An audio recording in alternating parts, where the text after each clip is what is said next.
So, Okay.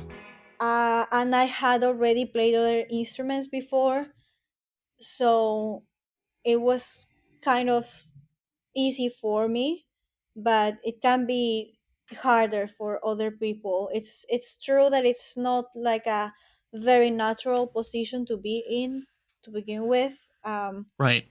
And it's important that you have someone to guide you at first, because if you don't get the technique right, it's easy to get an injury or something with the harp. So, but Yeah. it's not so difficult. Well, I think it's also, it just shows tried and true of the power of instruments, the way that they make people feel and the way that you can create sound. There is something really beautiful about not only creating music, but using instruments that are thousands of years old. You're talking about, you know, when you think of anything that's been around 2,000 years, like that's the Mm. first thing that comes in my head is a harp, right? Yeah, yeah, it's one of the oldest instruments that exists for sure. Um, the origins date back from Babylon, Mesopotamia, Mm-hmm. Yeah. Egypt, and then went to Greece. So, In Rome. mhm, Mm-hmm. yeah, so it's and then it had like later during the Baroque period before the French Revolution also gained a lot of popularity in Europe because Marie Antoinette, the French queen, was a harpist too, and she kind of brought that into France court, Mm-hmm.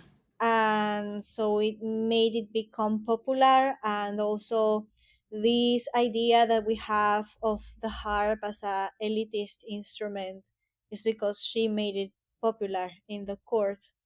um, and since then it's become a very expensive instrument to have, especially when they invented the pedals that allow you to change keys in the middle of a performance with your feet. So that's a very complicated system that makes the harp very expensive. So in Kamak, for example, that's a harps brand, um, an entry level harp for a student, decent quality, but entry level would be for a concert harp, not a lever harp, but a pedal harp would be like 10,000 euros minimum. 10,000 euros. Wow. Whereas a lever harp in the same brand, not entry level. So the one that I have, for example, was 2,500 euros, but you can have from 1,500 euros in that brand entry level. I wouldn't say, like, I wouldn't go for less than that if we are talking about a lever harp of 36 strings. If it's 24, 22 strings, then it's gonna be a little bit less, of course, and it's fine. But if you go for an Amazon 400 euros harp, it's not gonna last. I By experience, I had one of those. They don't last, No, they sadly. don't. No instrument on Amazon that you're going to purchase is going to last you a very long period. It's one of those things, like either you go to a music store to pick up your instrument, or you go to like a local, like the used wholesaler. I don't know if they have Hmm. that out by you, but they have that Yeah. here in the States. Hmm. Yes, you can Oh. find specialized harp stores, and it's also difficult because, I mean, difficult, interesting that depending on where you are, you don't have the same. For example, in South America has their own harps from this continent, and then in Europe you have all the Celtic, Irish concert harps. So lever harp, very hard to find. I think in South America, I wouldn't know where to find that. Um, Well, so you have to also keep in mind that music tastes specifically when you're talking about like South America, is very unique in its own way because it developed its own, like literally its own genre. When you think of Hmm. South American musical instruments, it's very differently played, very differently tuned to what you would think of Americana or European style music. Yeah. Yes, it's very different. It's like Asian music, also very different. Very different. Yeah. Mhm. Even in like India has their own instruments and their own Hmm. versions of violin type of thing. And guitars. Yeah. Yes, I call it violin, but it's not really that. It's just that it's an instrument that it is with a bow, but it's whatever. They have so many types. I don't even remember. I read that recently. I was studying some libraries that I have for virtual instruments, and there is this East West subscription that is like $20 a month, and you have access to all their libraries, which I find is a very nice thing that they have, because those libraries are expensive, so having a subscription that allows you to have them all, I think is great. I wish all the companies would do the same, to be honest. um, and they have two libraries, Ra and Silk, where you can find Indian and Chinese and Bulgarian, Hungarian instruments. So interesting. I learned so much. It's amazing. You know what, it really just goes to show you like the advancement of technology. I mean, you know, you think about you think about 20, 30, even 40 years ago, a Mm, lot of artists that, were exploring other cultures, specifically with India. Like one example I can think of is like George Harrison. mm-hmm, George not only learned the instruments in India, but experienced the Indian culture for himself. mm-hmm, And the fact that you can do that today, mm, 4, 5, 6,000 miles away, is mm-hmm. incredible. I mean, you're able to now like not only show people the opportunity and possibility, but like it's at your fingertips. You don't even have to, go out and buy anything.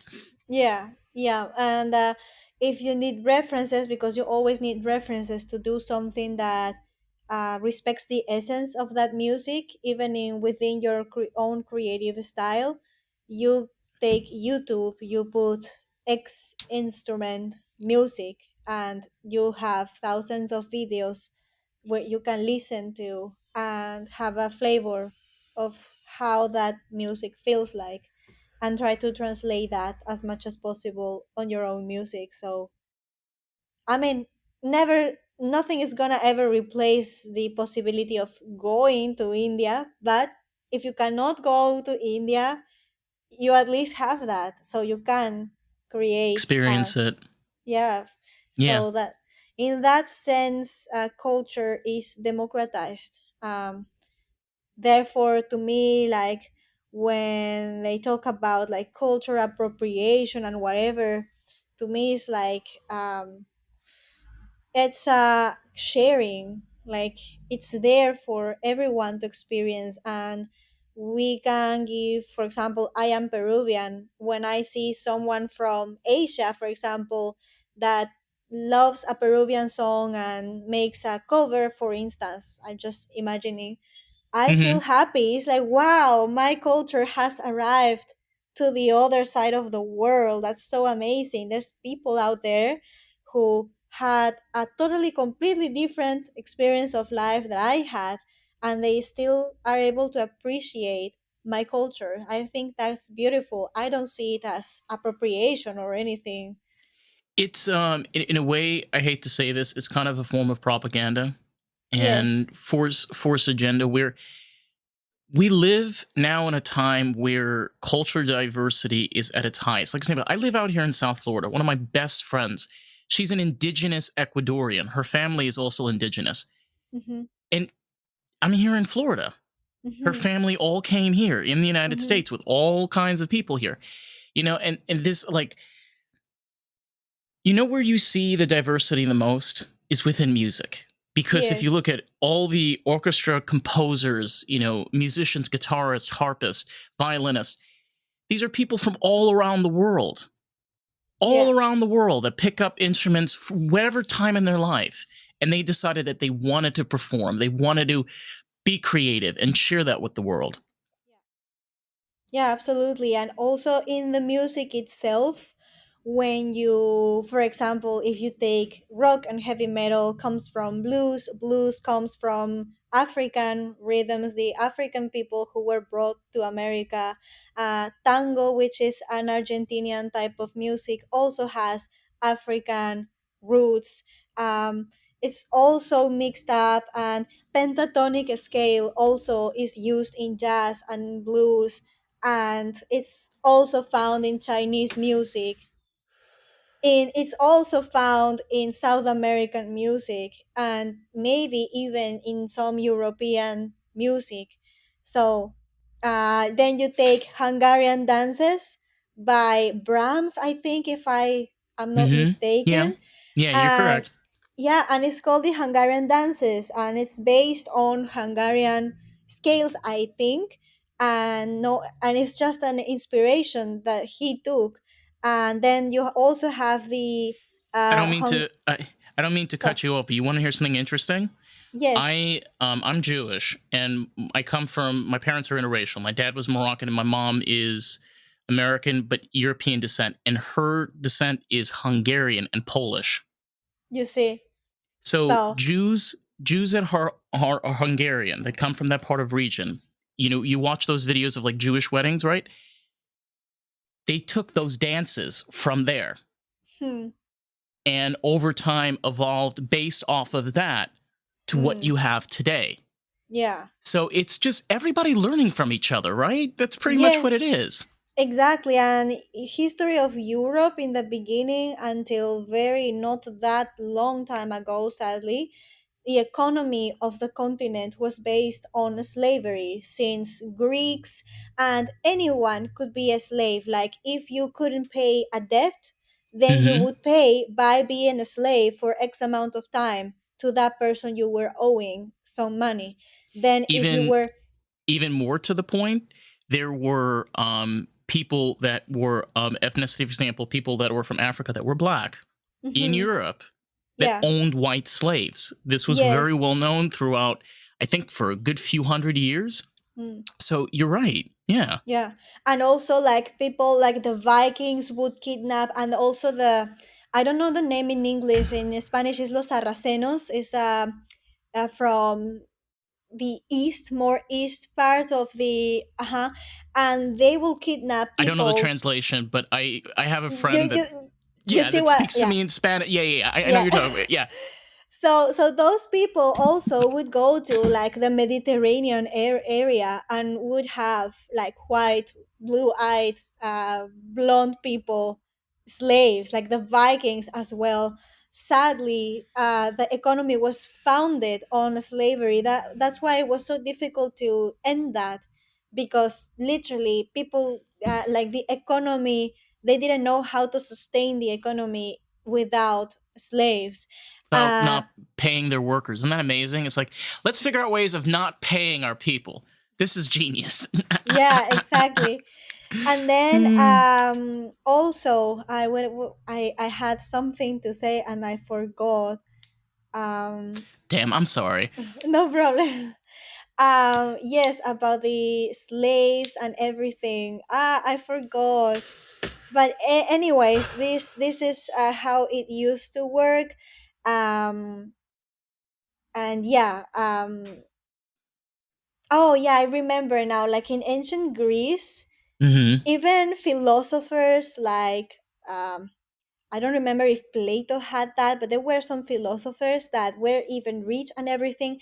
But since in that place you had the city, so you had Athens and then Delphi and then whatever city, you had to travel. Like for if you were going to the oracles or something, you had to travel from city to city in big groups, because outside your city no one will know you. So if you were traveling alone, there were big chances that you would get captured by someone and took as a slave, and you could be a rich person back in your city and still you could be captured as a slave simply because they didn't know who you were. And then if when you had friends and everything, of course you could prove that you are a free citizen back in your city, and then be set free. It's but crazy. but yeah, so it's not as simple as, oh, this race was a slave because someone decided that that was the world order. But yeah, that came after, sadly. You bring up a really good point because a lot of, again, we're in a very interesting time because I think we're so bored that we need some. We're all about the artist. That is the whole purpose of this podcast, period. And you have a really valuable tool. You can share this with artists, people that are creative, someone that can enjoy this podcast and really enjoy the experience of Lost in the Groove. So, with that, let's jump back to today's episode, shall we? Something to blame and play with. Yeah. But more than that, when you look throughout history, especially when you're dealing with oppression, segregation, non-diversity, you're dealing with necessity. You're dealing with people that had a thinking and a mindset very different than we have today. Mm, And to them back then, that was the most logical sense. In the 1600s, it mm. made sense not to shower for 10 years and be a pirate Yeah. because you had the potential of making more money. Yeah. Now, you think about that today. Does that make any sense to be a pirate? No, not really. But still there are pirates in There some still areas. are, yeah, but it's just one of those things. It's where kind of going back to the past. An appropriation for the past happened, and we need Mm-hmm. to acknowledge that, right? But at the Mm, same time, we need to accept the fact that what happened in the past happened in the past. What are we doing now that's better? And yeah. we've clearly proven a lot of what we've been doing a lot better since recently. A lot of it's been due to technology, allowing more people to connect than ever before. Yes, and to democratize things and make chores easier. For example, I I have never been like the super house person, like the taking care of your house, being your house, doing your chores and anything. But at some point in life, you realize it's a skill that is necessary to be able to do housekeeping correctly. And since I feel that it's like a feminine, traditionally feminine work, right? Mm-hmm. Skill. And lately, what I don't like is that it seems like they are putting like male activities as inherently better than female activities. And therefore, if you're a woman expected to do female activities, then it's oppression or something. And it's like, but where does it start, this prejudice that female activities are less worth? It's like literally our world we are where we are today because there was someone who fed us and who had clean blankets and clean clothes for us. Like those big Right. inventors and generals and kings and queens, etc. These big figures of history wouldn't have been there if they didn't have someone to do those things for them, you know? And so Yeah.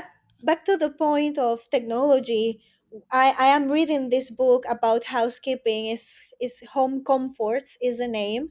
It's a book thick like that to teach you everything on housekeeping, since the most basic stuff to how to take care of your china, porcelain, and silver stuff. And so she explains that today we have washing machines and electric irons and all those great things. So literally washing your stuff is putting in there, press a button, and an hour later you have clean clothes. Clean clothes. A- It's and amazing. yes, and a few like decades before, and still today in the very far away countryside places, people don't have that. People didn't have that. It was a whole day just for washing Washing your clothes. clothes. Everybody would go to the river. It was Yes, River Day. was River Yes, Day.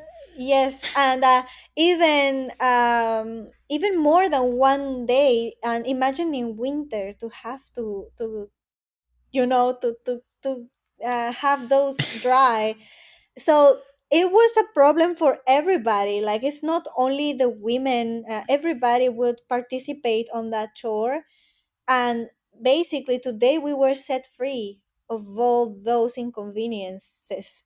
Mm-hmm. So it's when there's a liberation, it's for everyone, or there's no real liberation. If you are going to favor in some way one group or another, like, the moment it's more privilege for one group or another, about any excuse, it's no liberation anymore. It has to be for everyone. Mm-hmm. It On has, the and to emphasize on your point, when you look at feminism at its core, Mhm, what it is basically saying is, don't create the gender line, okay, when it comes to basic things. Look, there's always going to be jobs that are going to be more catered to males than are going to be for females, and vice versa. You know what I mhm, mean? Like, for example, an OBGYN, you can have male doctors there, but generally speaking, a lot of women that are going to go into a profession, specifically in the medical industry, might choose that path. mhm. That's not being like anti-feminist in any shape or form. That's just how it is. But it's what different people have tendency to choose. For Right, example, exactly. if you clean windows in a skyscraper that you are hanging from a structure, the super dangerous, there's gonna be more men willing to do that job than Correct. women, Yeah. because men have a more tolerance for high risk because of evolution. Like, they were the ones who would go hunt the wild animals. And that doesn't mean women didn't know how to defend themselves, They because I took care of the always homes. They yeah, protected their young from yeah, wild predators. exactly, Right? So, there is no such thing as a gender line of this one's better than the other. It's just that you exactly, have two different roles. exactly. And That's it. it's fine. And there is a story that I read recently of a medieval king. I don't remember which country, but the thing is that he took a castle, and he said, I will only spare the women, and so you women can go with anything that you can carry on your back. So you take everything you can carry on your back, and I will only spare the women. So it means that the men will be killed. So what Mm-hmm. did the women do? They took their husbands and men and sons and brothers on their backs. Imagine that.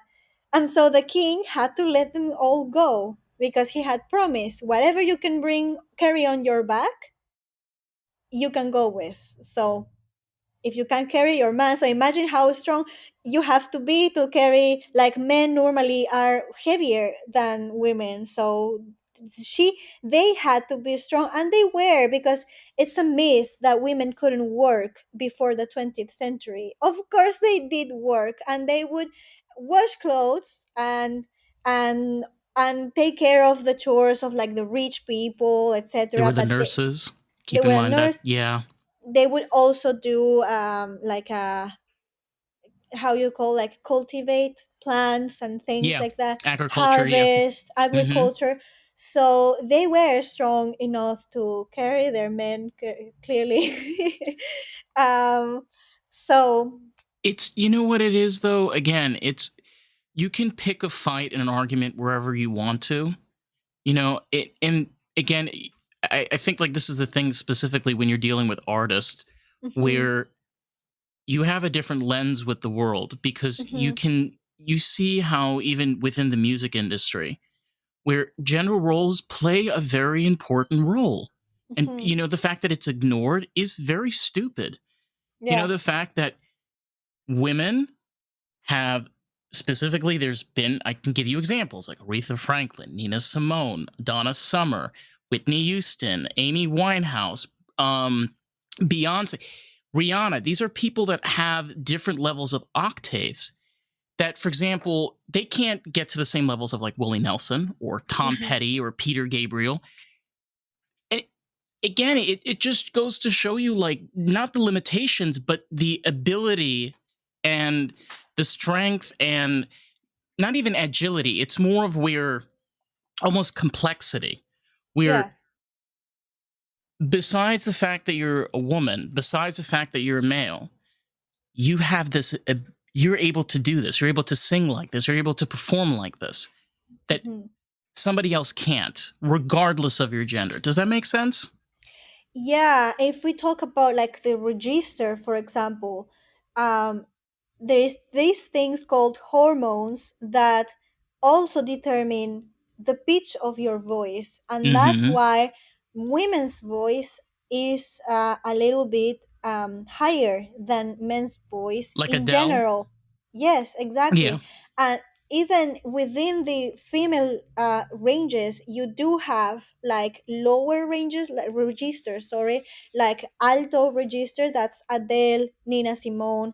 Then you have mezzo like Christina Aguilera, and you have Yeah. sopranos like I think Whitney Houston was a soprano or a mezzo Yeah. soprano. I don't remember. I think so. Yeah, I think she was a Yeah. soprano. So but an alto won't be able to have the same resonance or even get to the lower notes that a tenor man can do. And at the same time, a tenor normally cannot get to the high notes of a soprano unless he's a countertenor. But that's like a rarity, and as a special register that some men have, and you Well, don't we know one particularly in history, which was Freddie Mercury, and it bananas enough was because he had extra teeth in his mouth, so he was wow. able to get the additional 4 octaves, which, like you just mentioned, it's very rare. You know, like you need four. You know what Yeah. that means? Like you need to have like a really strong vocal cords because you're going from very low to very high to mid low to mid high. Like it's crazy. Yeah, Really, but the it's best crazy. part is that you don't need all that amount No, of no. and it's also how you are trained, because for example in classical training, I as a soprano wouldn't go below C4, which is the middle Okay. C in the Yeah. piano, simply because I am a soprano, therefore I don't need those notes. That's how they reason. But working with teachers outside the classical world, we have worked on my lower notes. And my teacher today, he told I can get to a F3, which is quite low for a soprano. That's Is when is F3? Is that an F sharp? no, it's an No. F natural below Okay. So middle C. okay. So it's quite a few notes that a soprano isn't supposed to have. And he told me, you in addition to that, you have very beautiful low notes. Like I I can get to Nina Simone's notes, and she's an alto, and it sounds good for a soprano like me. Like I'm not supposed to have those low notes. So it's more a matter of training, because at some point I got a teacher that was willing to train me correctly for getting those low notes. And sometimes the limitations are in your mind by Mm-hmm. traditions, because all these soprano, tenor, of course it is based on biological limitations, Mm-hmm. but is primarily based on an arbitrary classification that was needed for choral work, for choirs, for Mm-hmm. giving a register and having the different voice lines for creating those pieces. So Yeah. it's kind of, it's not that fixed in reality. Like I could be singing an alto line inside a choir if it's necessary. If there's no enough altos, I can sing that. But I, biologically speaking, I'm a soprano. But Right. with training you can stretch that, and for some people it's going to be a little bit more, for others a little bit less.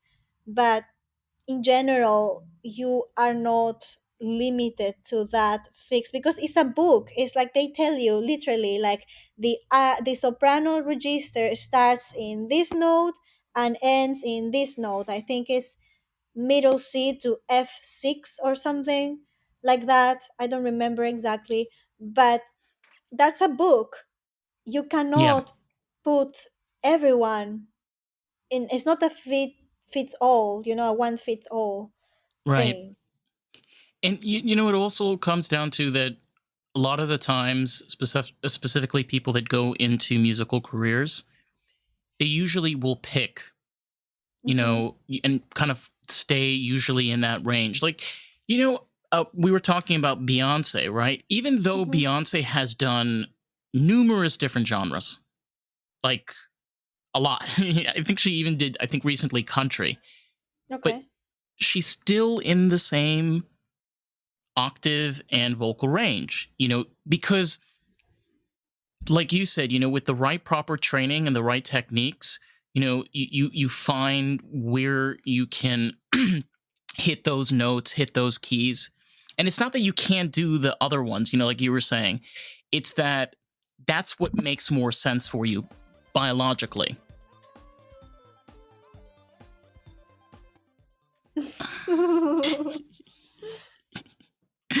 She She's likes being so a part cute. of the podcast. Yeah, I see that. Oh, so cute. uh Her name is Twix. Twix. Hello, Twix. Oh, it's so cute. So yeah, sorry, that was a little distraction.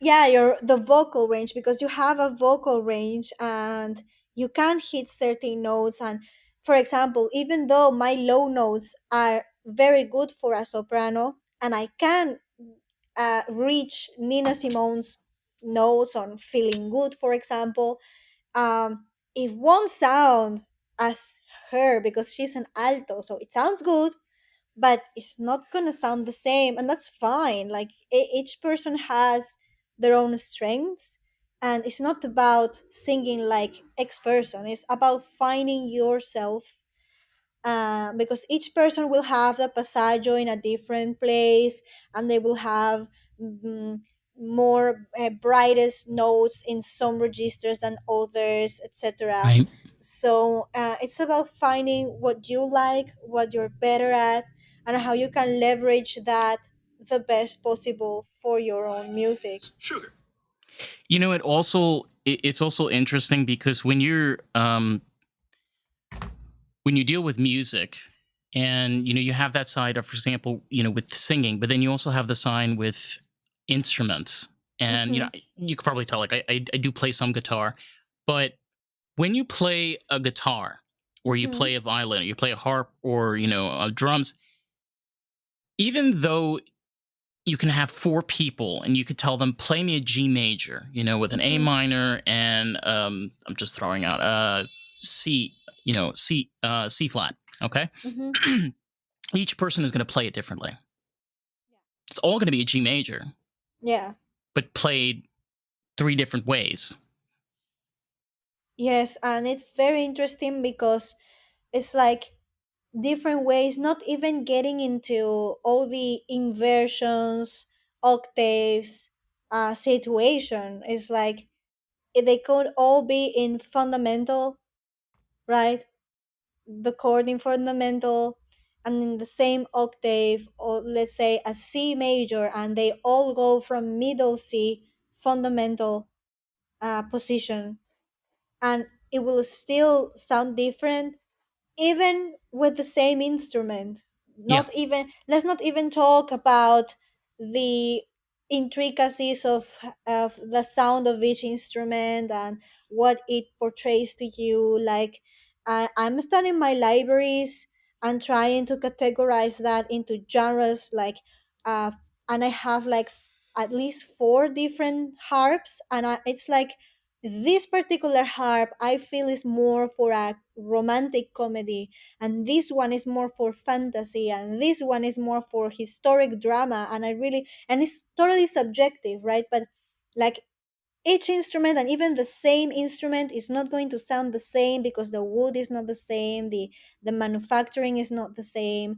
And then even if it was the exact same guitar, for example, and you give it to different people, the background they have, the type of training they have, the style they have practiced the most, the time, like if they are beginners or advanced level, if they were in a conservatory or if they learned by ear on their own, self-taught or YouTube videos. on YouTube videos, it's not gonna sound the same, and it's super interesting. Or if someone is specialized like in grunge and someone else is specialized in like 80s heavy metal, they Hmm. won't play Nirvana the same. No.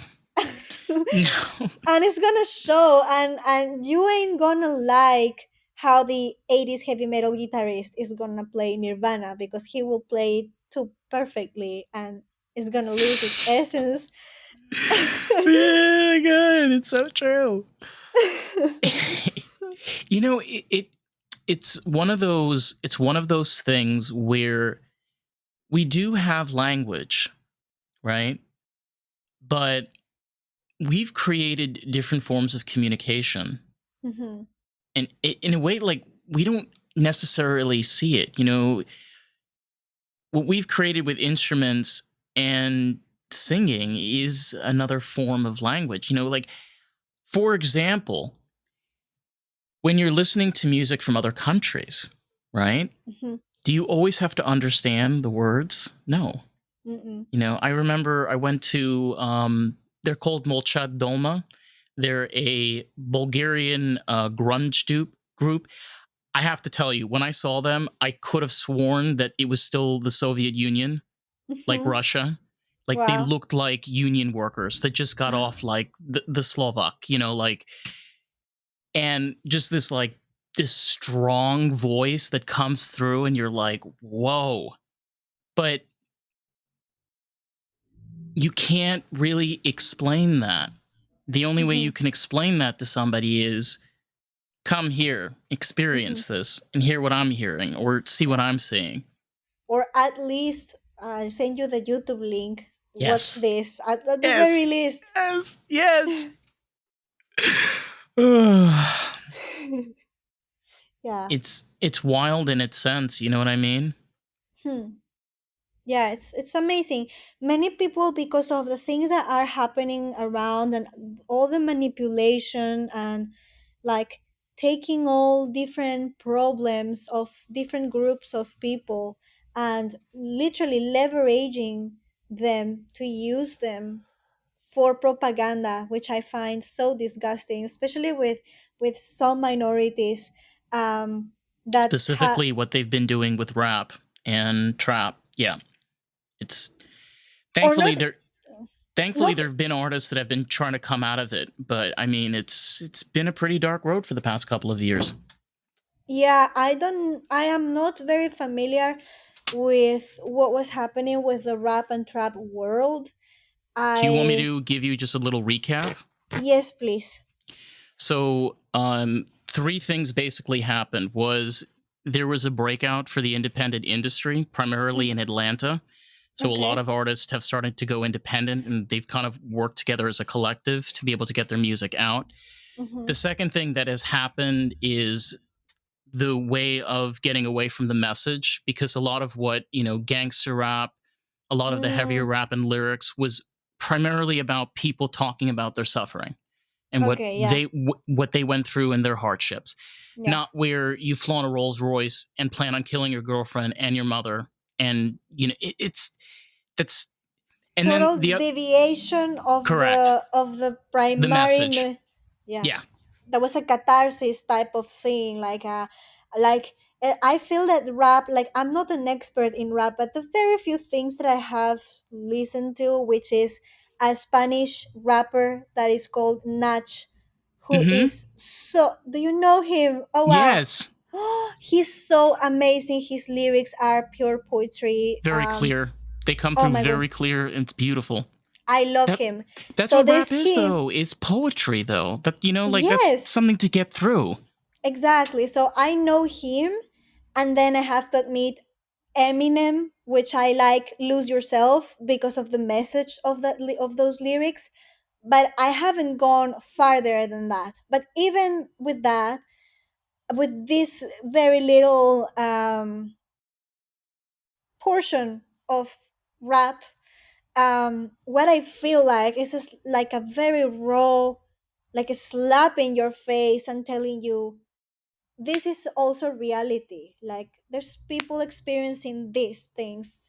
I went through that. Like it's like a put like a music for putting you in perspective.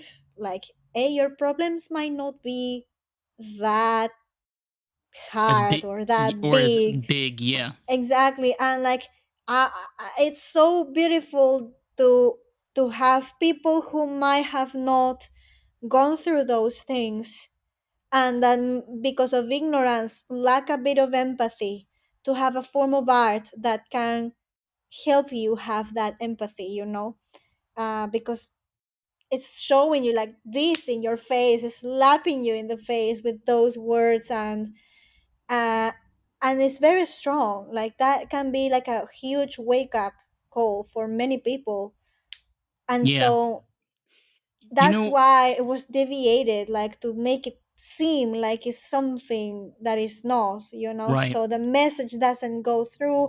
Or like in heavy metal also has songs that try to wake up people spiritually and mentally, to the matrix, right?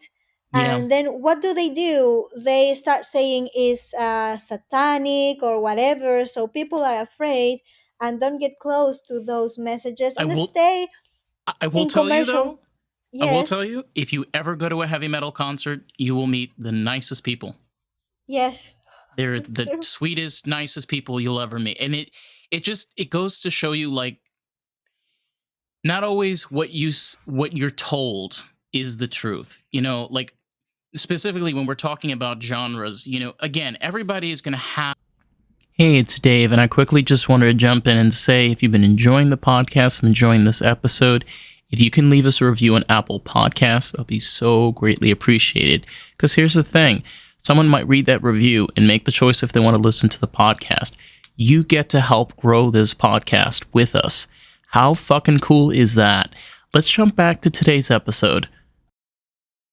Of their own interpretation, and they're always going to do whatever they want. That's fine. Mm-hmm.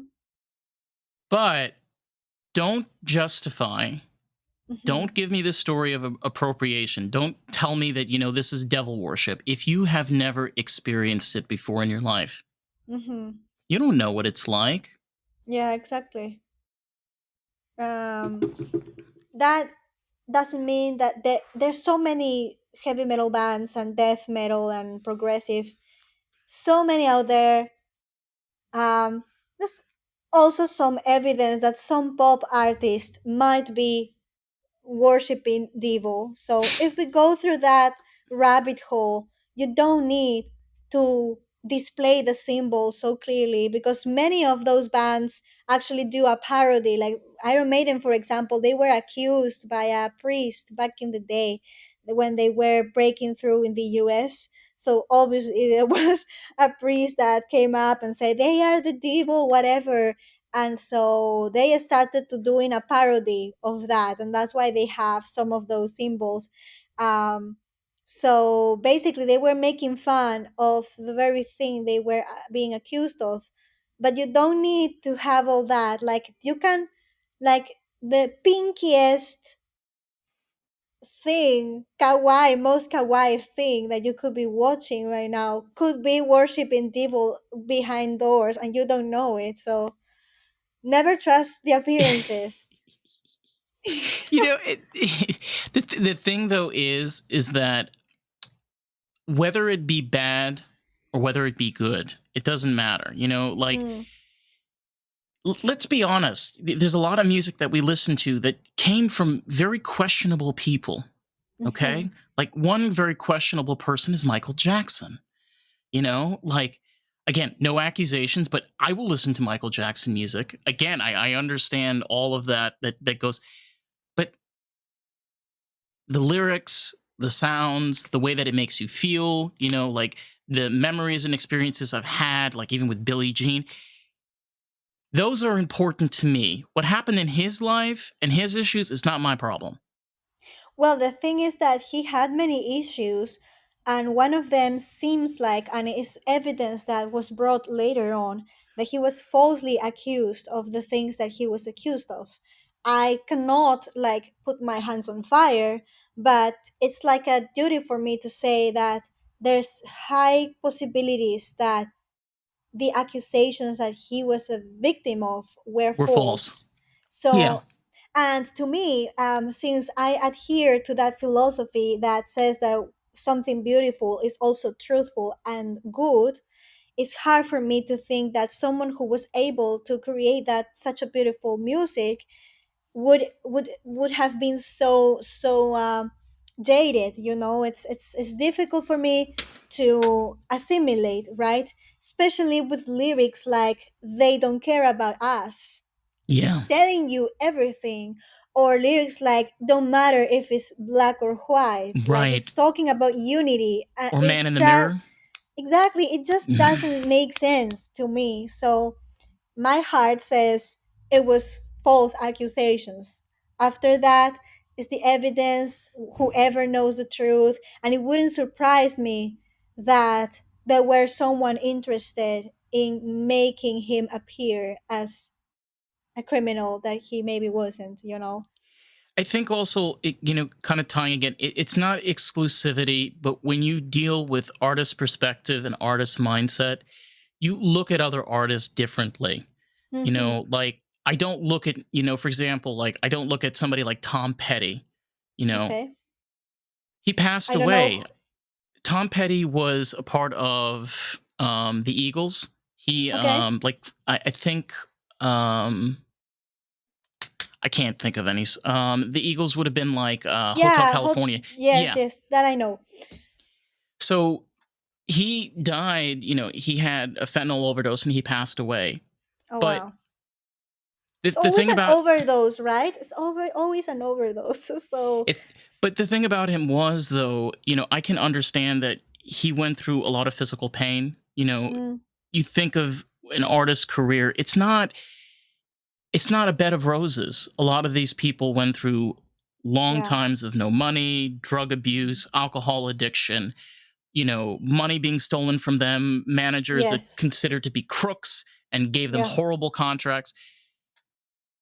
And it's sad because, they try to build their life, get married, have kids, and then they die. It yeah, just happened with a lot, yeah, and what it kind of turns down to, instead of respecting the fact that the person has passed away, you mm-hmm. know it's like, what can we dig up, let's ooh, fentanyl. I remember the article. It literally said Tom Petty dies of fentanyl, and then when you actually Oh, listen to his friends talking about it, they explain the whole story, but that was the so big headline. yeah, yeah, because of the stereotype, the clickbait. Yeah, it's very. It's like vultures. Yeah. Yeah, it's really like abused and taking advantage of their figure till the very end. Like we are going to take the most we can out of that being, that human being, um, Yeah, because it sells. it really does. And it comes down to, if you're a creative person and for example, you have a passion for music, you have a passion for the arts, be a successful artist for yourself. Don't try to be a famous artist, because as much as it sounds nice and great, the second you sign that contract, they will take your life away. Why do you Yeah, think I mentioned about independent artists in Atlanta? I mean, yeah, they had no choice. I heard stories of contracts that were 50 years. yeah. 50 years. Okay? And that's not the worst part. The worst part is that they will produce a single, a, if you are lucky, an album, and they will launch that. And if it doesn't have the success they expect, and I repeat, the success they expect, Correct. Yeah. you will be thrown in a drawer for 50 years and you won't be able to do anything in music because you have a contract that binds you to them so exclusively. So if it's not with them, it's nothing. And if they consider that, if they have decided that you are not going to be a good return on their investment, then you're doomed. Your career's over. You have to next to you have to wait to next life. If we have reincarnation, like I like to Right. believe we do, but we don't know. So, Well, the thing that we do know is that we are made out of energy, mhm, and energy is infinite. yeah. So, what happens when a person dies? What happens to all that energy? It has to transform. It To cannot be something. this. Yeah. So that's all we know. And maybe the people who remember their past lives, maybe it's the memory of the molecules that form their body now that used to form someone else's body a couple hundred years ago, and that's the memory that those people are recalling. Who knows? That's like my pseudoscientific explanation or theory to that. But It anyway, the thing is that you yes. don't know. The only thing that matters is now, this life, today, and there's no way you can think of, like, you have to be like really silly of if you don't read those contracts, or if you read them and sign them like 50 years or even 5 years is already a lot in music industry. Yeah. I So mean, there's a lot of things you can grow within 5 years, yeah. And you know you bring up a really great point. It's like, for example, living in the moment. The thing is, you can be successful if you want to. And success does not defy by a number it's put in front of you. It's Hmm. defined in front of you. Like, how, do you feel successful? That's kind of thing you have to think of. Like, am I doing the best job that I'm doing right now? Like, the Yeah. best. Am I living the life that I envision? Like, is does my life satisfy me? Like every aspect of my life, am I having the energy and physical body that I want, in terms of energy, strength, resistance?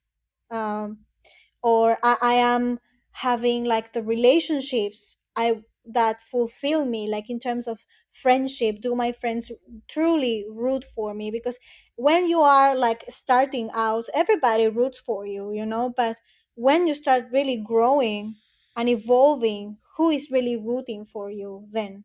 Because sometimes you growing is a mirror for the others, that they are not doing as much as they could.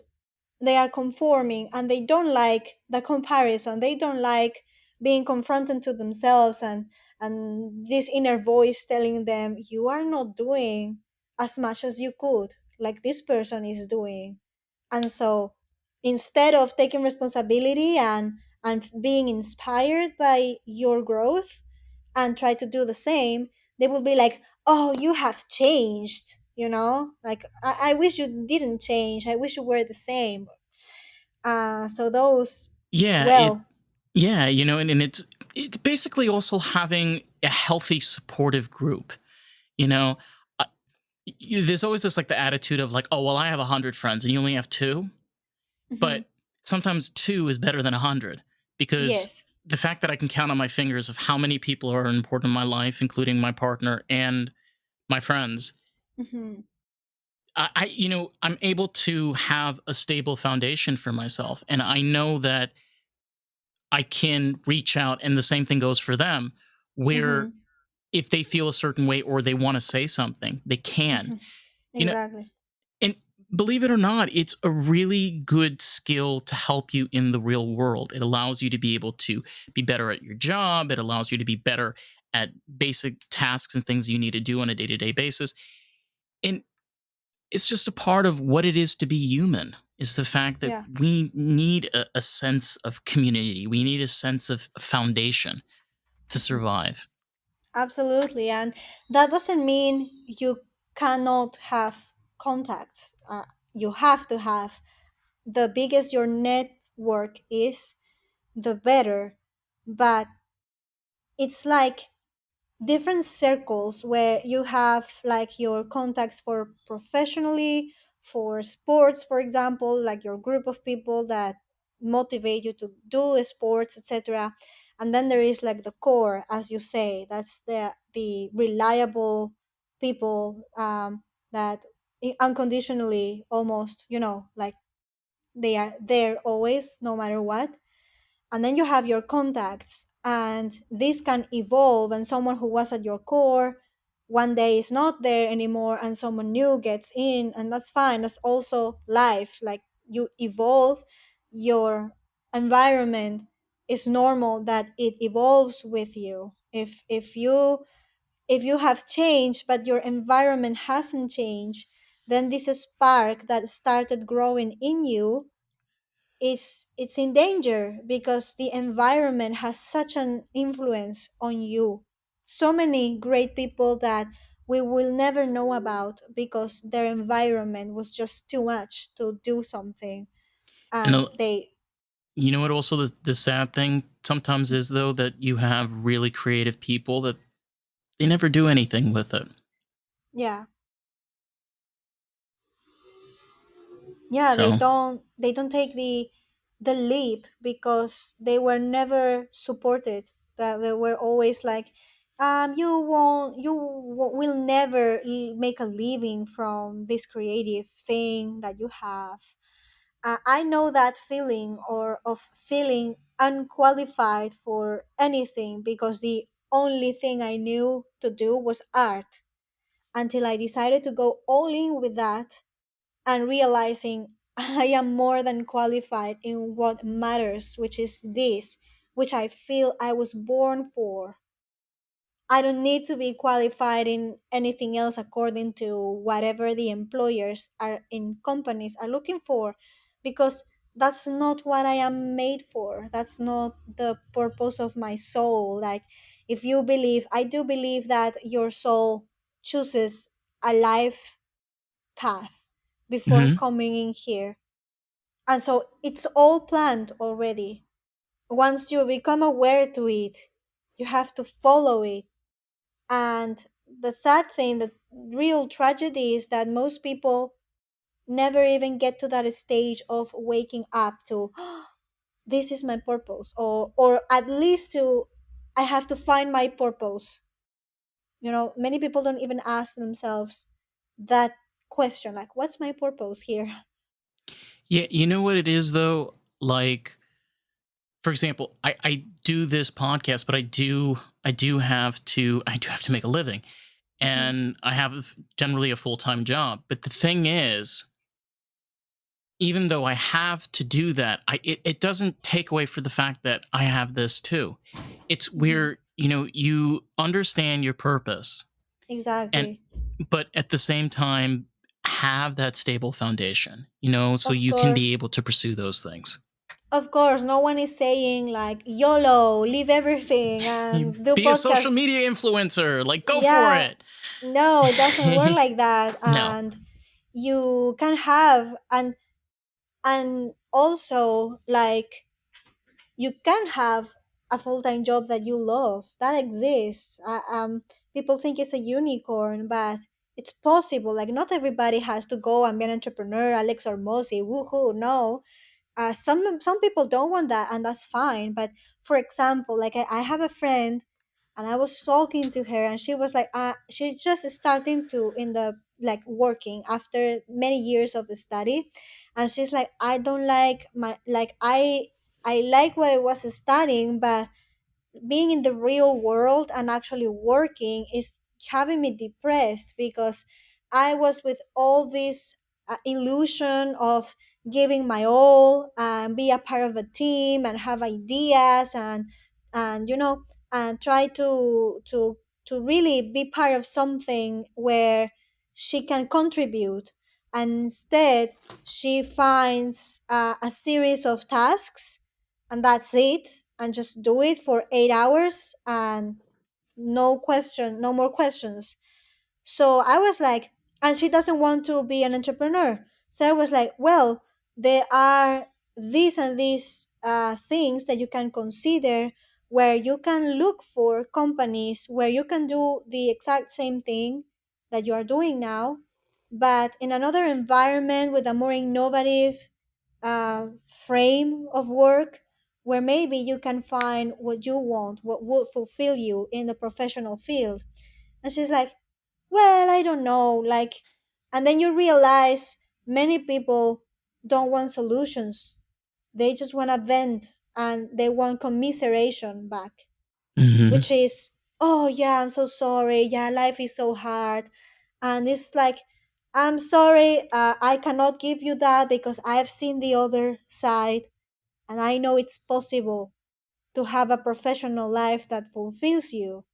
And that can take infinite forms. Like, it's not be Alex or Moses is not the only way. It's not It's cut and infinite dry. way. You create your way. So there's as many ways as people in the world to create that professional. And it's so important because professional aspect of your life takes up so much time and effort, like 2/3, like literally. So why not taking the effort of thinking a little bit, what do I want here and how can I Hmm. get it? And it it's easier said than done, which is true.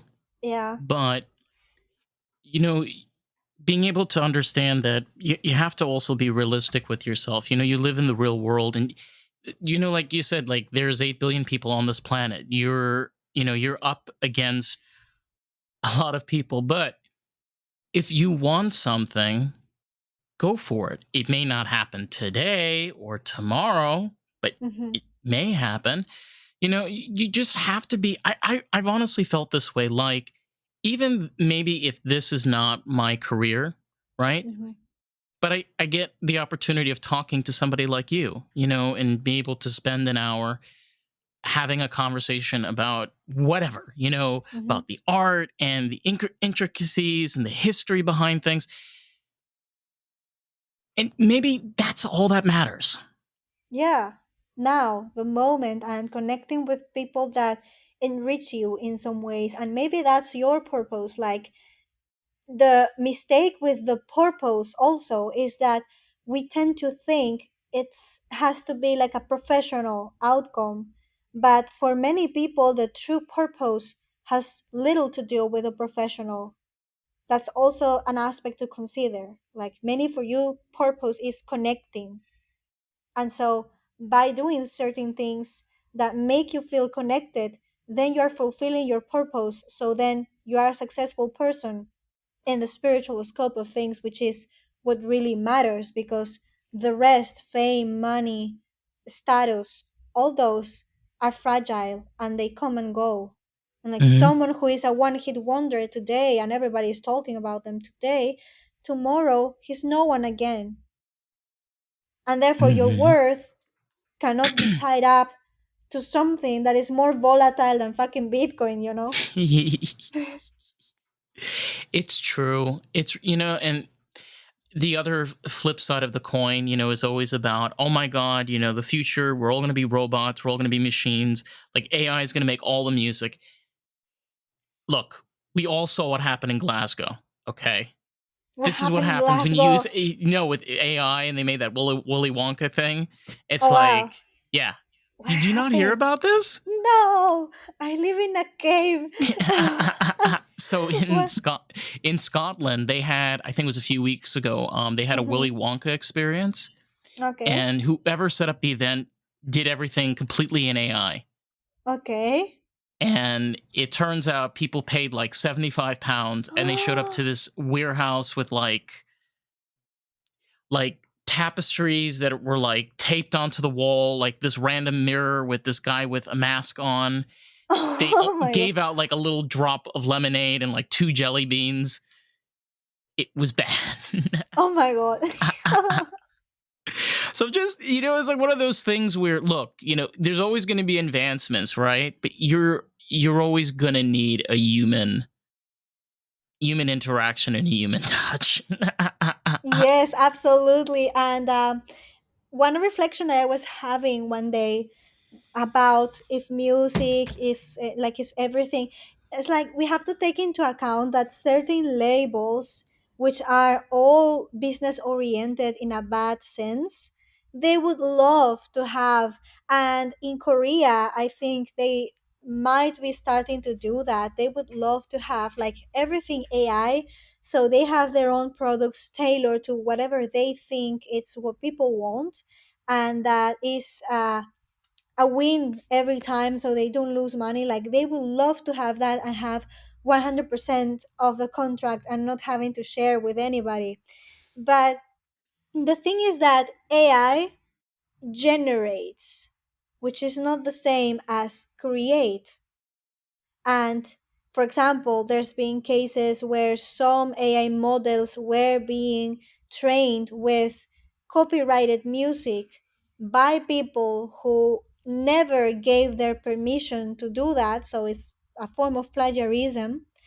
And but they still need to be fed something external to learn from and to generate later things that are based on, or if not a copy of, those things that were created beforehand. And it works the same with images, with videos, with everything. They are trained with some input that was created by someone, and they just generate like infinite variations of that thing that was It- created. it's the way that you use it. I mean, Yeah, a great I'm not example is, against that, n- but yeah. the thing is that you I don't think can, at least as today, it's not able to create, it's able to generate, meaning that those artists who already were not like original or personal, those are the ones in danger because they are already sounding, they are already like cookie cuts, how you say that expression, like I know I know you were talking about, it's a cookie cutter. exactly, they are Yeah. already cookie cutters. But the Hmm. ones that are real ones that have something to say, and something really personal, I don't think those should worry much. They should focus on perfecting their skill rather than wasting energy into AI Yeah. debates, So, Well, the thing also is that if you look at, instruments, if hmm, you look at AI, I mean, because there has been guitars that have been created using artificial intelligence, and hmm, it's where, as a human being, there's so much that you can put in your brain. Where hmm, if you're a sound or audio engineer, you can figure out different ways of using a program that uses hmm, artificial intelligence to go through a plethora of different things. So you can figure out, hmm. oh, okay, I can use this that can enhance the sound. That can. So we I right have now. Mhm. Yes, I have so many ideas for how to use AI in music without having the AI have make the music for you.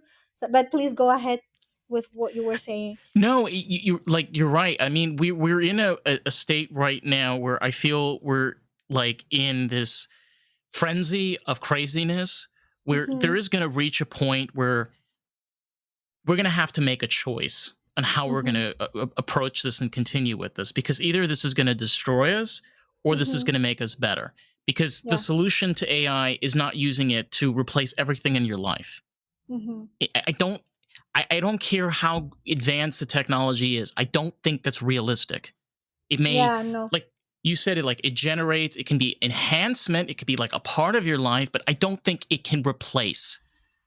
Also, there's something that we need to have into account, to take into account, is the evolution curve, or the improvement curve, that people get like in panic because they think this is gonna become Terminator or Matrix or something, because they think of progress as a linear thing that grows like that exponentially.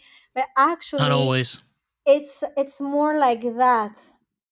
Whereas at some point, so meaning that at some point you have this tipping point, and then you get to some point where It the plateaus. exactly where the same time is not equivalent to the same amount of progress. So for example, the first cell phone was a brick like that and was super expensive. Costs $1 a minute. Yeah, Exactly, and it was very expensive, very heavy. And you could only call someone. that's it. And Lasted and 2 hours. Wire crazy. 2 hours, and you had to recharge it. exactly. And then at 10, 20 years later, we have the first smartphone that can have calls, SMS, games, apps, Google Maps, etc. So you have this huge amount of progress. But what's the difference between the iPhone 12 Pro and the iPhone 14 Pro apart Nothing. from the camera? Not much. Like Yeah. You, so it so plateaued. that's when, so with AI it's gonna be, I think, the same. Like you will have a decades or a few years of, oh wow, and then the progress is gonna be in the same time. It's not gonna be that much. So no, it's not gonna, there's not gonna be Terminator, guys, don't worry. It's not gonna happen No, Arnold fast. Schwarzenegger is not going to die and then come back as a robot. We promise No, you. it's not gonna happen. And then there is a reflection that I have about that movie that's very interesting, because it says that the robots had like awakening in consciousness, and they decided that they would destroy humanity. And you see in the robots like this certain hate towards the humans that created them. It's so psychological and so human. No machine would think like that, because for thinking like that, psychologically wanted to kill the father, you have to have some type of wound with your father. See what you Hmm. mean? See what I mean? So for a machine to have that, it means there has to be a human. Means that to me, it has to be a human that programmed those machines to hate humans like that in the Yeah. movie, I mean. Well, So it's also the idea. It's also the idea of what can you define as a sentient being, because mhm, I know this may sound nuts, but if you can think of a machine that was sentient, the only thing that I can think of logically would be an organic sentient being that is mhm, made out of other materials, like amoebas, mhm, phytoplankton, mhm, jellyfish. mhm. These are aliens. You ever saw jellyfish? Yeah. They're freaking aliens. They live in our It's true. ocean. That's what they are. They're Yeah, aliens. We're yeah, all crazy about about AI. It's like, what about what goes on in our ocean? Okay, can we talk about that for a second? Like, there are yeah, creatures there that live 500 years. Hold the phone. What? yeah. They are creatures that can live like thousands of meters um Beneath the sea under the level. sea. Yeah, Yeah, crazy. that can bear that type of pressure. You know, they are creatures that can have like electricity, like they can turn on like a bulb. Bioluminescence. Yes, thank you for the word. And I don't know, you have the octopus that can. Uh, there's this video of a cat trying to hunt an octopus, and the octopus shots him with this Ink. ink that they have, so they can produce that thing. I don't know. Crazy. It's yeah. There's a theory that is these creatures were brought in on asteroids. So their cells were on these Mhm. asteroids, and when they impacted and hit the oceans, Mhm. they scattered and they started forming and they Mhm. basically developed Mhm. and then they started multiplying. Oh So wow. there is a I mean, chance could that, be. yeah, there's a chance that octopus are not from this planet. They could be from another place. Well, they are legally resident, permanent residents here by now. They You, have. Like Really? normally you have to live like 2 to 5 years in a country to ask for the permanent residency or citizenship. So they've been around for million years. Crazy. They are earthlings by now, for all I'm concerned. So, but it And you, could be like, yeah. It's I just wouldn't be surprised. it's just weird because we're so fixated on, we live in a very industrial society. We kind of Mm-hmm. forget that. I know this is going to sound nuts too, but this thing that, like, oh my god, we're in the matrix, right? Mm-hmm. Technically we are in the matrix. We live in an Mm-hmm. organic simulation. Mm-hmm. Because if you think about it, the universe is single cell organisms Mm-hmm. that combine to Mm-hmm. form other organisms and different cells. Mm-hmm. I mean, it kind of sounds like a simulation, if I have to tell you. You know what I Well, mean?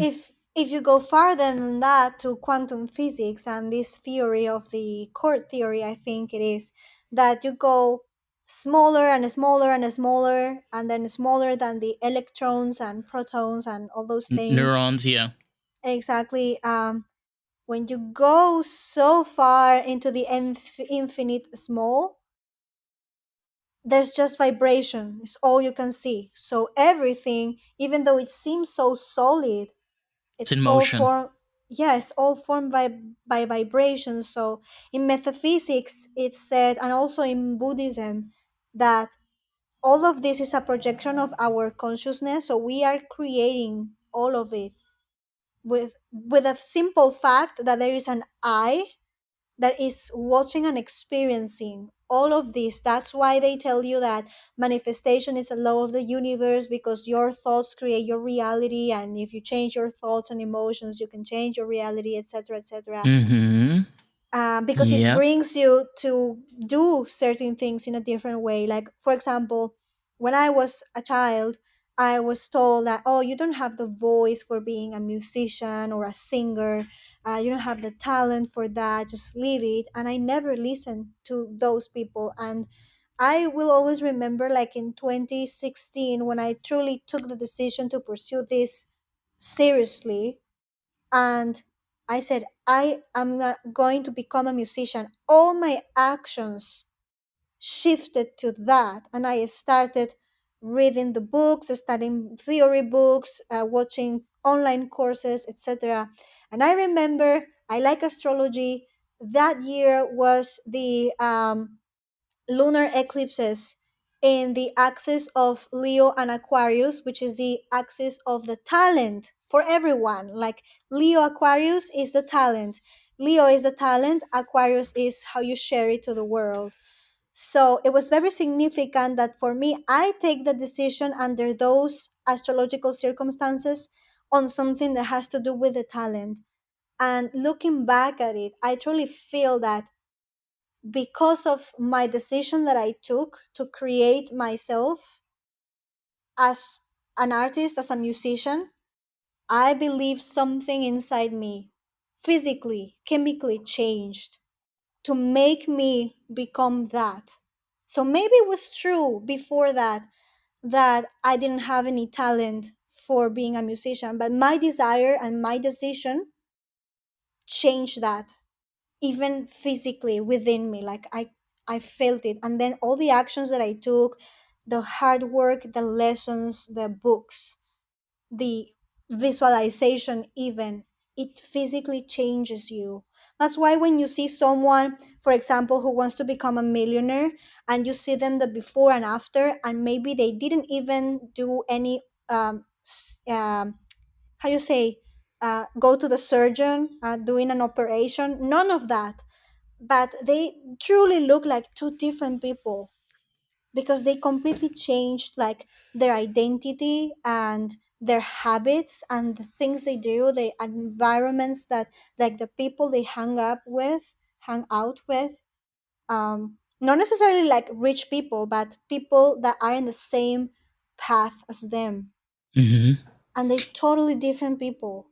So It's It's having resiliency. It's being, you know, it may seem all spiritual, and kind of like pseudoscience, but the thing in the end of the day is we are made out of space. Yeah. What's exists in space, we're made out of the same materials and compounds. And Mm-hmm. so is everything else. The Mm-hmm. way that we treat people around us, the way that we treat Earth around us, and the creatures that are around us. We may not understand the purpose to everything the same Mm-hmm. way that most people won't understand every single component that's inside of a computer. But Mm-hmm.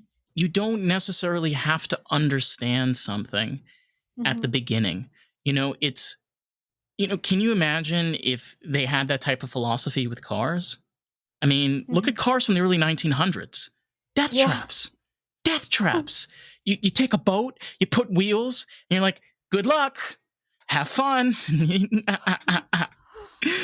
To where we are now. It really just goes to show you if you put your mind to something and you're wanting to do it, you not only are setting that path, Yeah. you have to stick by it. You know what I love the most about the universe is the fact that it'll snap you at the moment that you're unaware. You're like, are you kidding me? So like Yeah. I stopped thinking about it and stopped and now seriously. Yeah, like this sudden firing from a job you happen to hate, and now you have to do something, and it's like life putting you back on track. And that, by the way, happens during eclipse season, tends to I happen I there. literally am experiencing that right now. It's Oh, kind of wow. funny that you're mentioning this. Because it's so, yeah, it's so magical, like literally we have such a manifestation power that we can chemically change things inside, like all this physical projection that we are seeing. It's our vision, and understanding that literally can change your life, and you support that change on thoughts by building evidence in the reality, which is working hard, doing the boring work that then shows you back and reinforces your thought. Like, for example, oh wow, I am becoming a musician because I'm taking the singing lessons and I see my progress. I am more in tune now and feel more confident. People are starting to say, wow, you like the feedback you're receiving starts changing. So that boosts your confidence and reinforces that new paradigm. So it's not like the things that happen to you, is if you take the right lesson from it, like, okay, so it's a good opportunity to go for what I meant to do here. The value that you get out of it is so Exactly. important. Yeah. Yeah. Wow. Wow. Isn't it crazy what happens when you talk for over an hour? I mean, it's honestly, it's really incredible. I mean, the fact that we went through not only with music, but also kind of finding yourself, and Hmm. how often do people have a realistic conversation about being an artist? It's something that I strive really hard to do because don't don't tell somebody that they can be famous in 10 minutes. Don't do that. It's so cruel. It really is. Yeah. Yeah. Because it's not true. Like, there's not such thing as overnight success.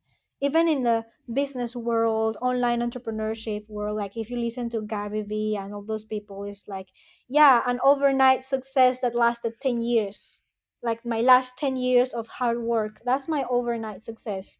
Like the thing that is so flashy thing that you see now that is getting to you now because it's so big, you cannot miss it.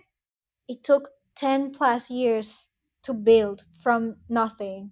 So Hmm. it's the same for everything. Hmm. Yeah. Um. What was I going to ask? Oh, yes. So, Catherine, where can people find your work? I know that you have a YouTube channel. Is that correct? Yes, I have a YouTube channel which is Catherine Girard. And since I started to create like small funny movies as an excuse to practice my movie soundtracks, which is what I'm preparing myself to do now, Okay, I am cool. I am creating a new channel that I'm gonna announce in the old one, because I think it's gonna be better, like have a dedicated channel for those movies. That is gonna be called Catherine's Soundtracks. That is in the works right now. Mm-hmm. And I also have Instagram as Catherine Girard and Twitter as Catherine Girard. All the same spelling, same Same everything, same everything. picture. Yeah. Easy peasy lemon squeezy. Yes. Well, listen, it's been an absolute pleasure. Thank you so much for coming on. And again, being open and sharing your experience and your love of music is it's always incredible to hear from a fellow artist. So really appreciate it. Thank you so much for having me. I appreciated that time. It was amazing. My pleasure. Well, for anybody that is still here and wants to check out the podcast, you can find us on Facebook, TikTok, Instagram, and YouTube at Lost in the Groove Pod. So, with that, we'll catch you on the next one. Goodbye. Okay. Bye. Bye.